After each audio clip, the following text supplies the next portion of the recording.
said Stoddard. "And now, gentlemen, I must go to my service. I'll see you again before the day is over." "And we make no confidences," I admonished. "'Sdeath! I believe that is the proper expression under all the circumstances." And the Reverend Paul Stoddard laughed, clasped my hand, and went up into the chapel vestry. I closed the door in the wainscoting and hung the map back in place. We went up into the little chapel and found a small company of worshippers assembled, a few people from the surrounding farms, half a dozen sisters sitting somberly near the chancel, and the school servants. Stoddard came into the chancel, lighted the altar tapers, and began the Anglican Communion office. I had forgotten what a church service was like, and Larry, I felt sure, had not attended church since the last time his family had dragged him to choral vespers. It was comforting to know that here was, at least, one place of peace within reach of Glenarm House. But I may be forgiven, I hope, if my mind wandered that morning, and my thoughts played hide and seek with memory. For it was here, in the winter twilight, that Marian Devereux had poured out her girl's heart in a great flood of melody. I was glad that the organ was closed. It would have wrung my heart to hear a note from it that her hands did not evoke. When we came out upon the church porch and I stood on the steps to allow Larry to study the grounds, one of the brown-robed sisterhood spoke my name. It was Sister Theresa. "Can you come in for a moment?" she asked. "I will follow at once," I said. She met me in the reception room where I had seen her before.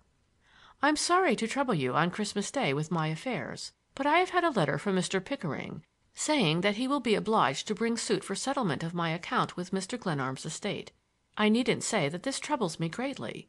In my position a lawsuit is uncomfortable. It would do a great harm to the school. Mr. Pickering implies, in a very disagreeable way, that I exercised an undue influence over Mr. Glenarm. You can readily understand that this is not a pleasant accusation." "He is going pretty far," I said. "He gives me credit for a degree of power over others that I regret to say I do not possess. He thinks, for instance, that I am responsible for Miss Devereux's attitude toward him, something that I have had nothing whatever to do with." "No, of course not." "I'm glad that you have no harsh feeling toward her. It was unfortunate that Mr. Glenarm saw fit to mention her in his will. It has given her a great deal of notoriety, and has doubtless strengthened the impression in some minds that she and I really plotted to get as much as possible of your grandfather's estate." "No one would regret all this more than my grandfather. I am sure of that. There are many inexplicable things about his affairs. It seems hardly possible that a man so shrewd as he, and so thoughtful of the feelings of others, should have left so many loose ends behind him. But I assure you I am giving my whole attention to these matters, and I am wholly at your service in anything I can do to help you."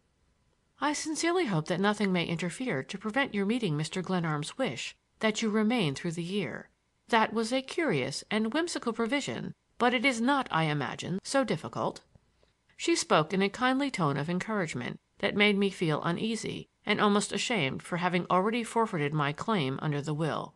Her beautiful gray eyes disconcerted me. I had not the heart to deceive her. "I have already made it impossible for me to inherit under the will," I said. The disappointment in her face rebuked me sharply. "I am sorry, very sorry indeed," she said coldly. "But how, may I ask?" "I ran away last night. I went to Cincinnati to see Miss Devereux." She rose, staring in dumb astonishment, and after a full minute in which I tried vainly to think of something to say, I left the house. There is nothing in the world so tiresome as explanations, and I have never in my life tried to make them without floundering into seas of trouble. End of chapter 20.